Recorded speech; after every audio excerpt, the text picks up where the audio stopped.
years ago, this past Monday, an action was taken that it's impacted every single American since. Now, the newsworthiness of it was lost to a whole lot of other events, including Henry Kissinger's historic trip to China, which paved the way for Nixon's visit in 1972. But I got to tell you, make no mistake, when these words were uttered by President Nixon, the impact was profound. I have directed Secretary Connally to suspend temporarily the convertibility of the dollar into gold or other reserve assets, except in amounts and conditions determined to be in the interest of monetary stability and in the best interest of the United States. Soon after the U.S. gold standard era ended on August 15, 1971, someone asked a 31-year-old economist named Art Laffer what he thought the outcome would be. He said, "It won't be as much fun to be an American anymore." And Art joins us now. All right, Art. Well, since then, the U.S. dollar's lost 77% of its purchasing power against the Swiss franc, but there have been other more profound impacts, haven't there? There have been a lot more profound. If you'll remember, Charles, the dollar was $35 an ounce back then. What's the price of gold today? $17.50, something like that, $17.80. I mean, that's a fairly sharp appreciation. At that time, I disliked doing that very much. By the way, Paul Volcker and I were the two standouts back then who really did not want to take the U.S. off the gold standard. But if you look at it, that's when the whole inflation thing started in the U.S. All the problems that we are facing coming in with Reagan were built up right then and there. What was amazing is as you listen to more of that Nixon speech, the promises he was making as a result of taking us off the gold standard all backfired immediately, right? We had runaway inflation, we had stagflation, we had all kinds of issues. It reminds me of some of the things we heard from politicians this week. You know, of course, another thing that was intriguing, it was temporary. It was a temporary suspension. In fact, I think you actually went back, you created a bill to try to restore the gold standard. It was introduced by Senator Jesse Helms. Is it too late now? I mean, could we ever go back at this late stage?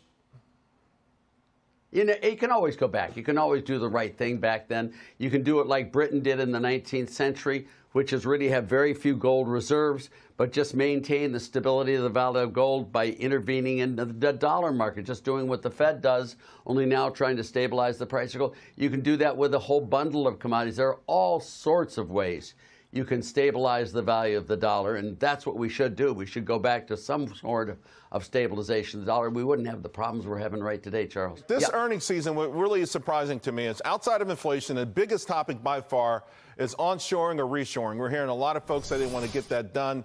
Is it even possible? Can we start to bring back some of that prosperity back to America? You don't bring that prosperity back with tariffs, by the way, Charles. You bring it with free trade. You don't want onshoring of products. You really don't. You know, there's some things we make better than foreigners. There's some things foreigners make better than we do.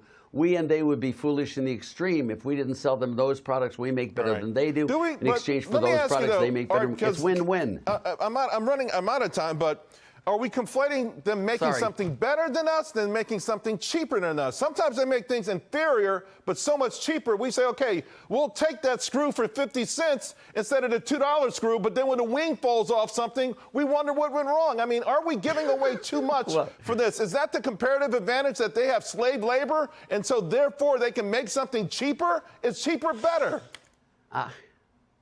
Well, cheaper isn't always better, as you know, but cheaper sometimes is better. You know, if McDonald's drops its hamburger price, it's cheaper, and it's still the same hamburger, Charles. So if you can get something cheaper that's just as good, or something's better that's the same price, you're better off. And foreigners do a good job sometimes in doing that, Charles, and sometimes we do. And we should trade with them, not protect ourselves from them. All right, Art.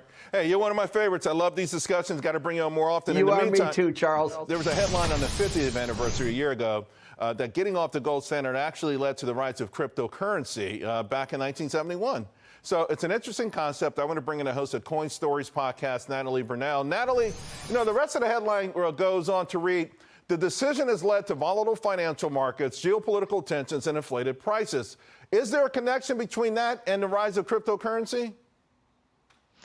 Oh, absolutely, Charles. So good to see you. Yeah, Bitcoiners talk about that event a lot because ever since then, our money is essentially now backed by debt and the threat of violence. So when the U.S. essentially defaulted through Nixon's closing of the gold window, it really opened up the door for this endless money printing and this official move to creditism over capitalism, constant monetary and fiscal intervention, which, by the way, is a very tempting illusion, right? Because it can create this rapid growth and wealth in the immediate term. It's like a drug addict getting high. But once that high starts to wear off, the withdrawal sets in, you need more drugs to get that same high. And in the case of our government, we never wean off the stimulation, the low interest rates. We constantly pump up even bigger bubbles, and it leads to more wealth concentration. And unfortunately, we're at that stage of creditism where we can't produce real growth anymore. We can't service our debt and obligations without printing ever more money, going further and further into debt. Right. And that's why we need an alternative system in the long run, and that's Bitcoin.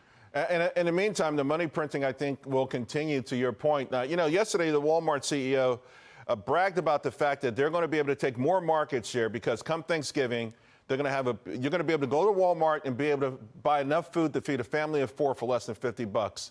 I mean, that's good, but it's kind of scary that we're talking like that in America, isn't it? Yeah, Charles, I think you've tweeted about this before. Every generation has this nostalgia for their youth, and this isn't the America that we grew up in. We used to have this strong middle class where people didn't worry about affording retirement or their groceries or putting their kids through school. You could at one point put your money in the bank and actually save with an interest rate. We used to manufacture things like you were mentioning in the last segment, and we didn't just expect handouts or entitlements or loans to be forgiven. In fact, I think we would have been ashamed to ask for the government for that. And now I feel like we just identify ourselves by who we voted for in the last election. Yeah. And we don't realize that it's really the system at large that needs to be reprogrammed. And we finally have a potential solution through technology, which is Bitcoin, which takes the power of money away from the state and returns it to the people who work and produce and innovate. And Natalie, that's what Bitcoin really means to us. So. I got 30 seconds. This reset that you're talking about, what role do Americans have in this? In other words, should we also be jolted back to a period where we put more emphasis on hard work and saving a lot of money?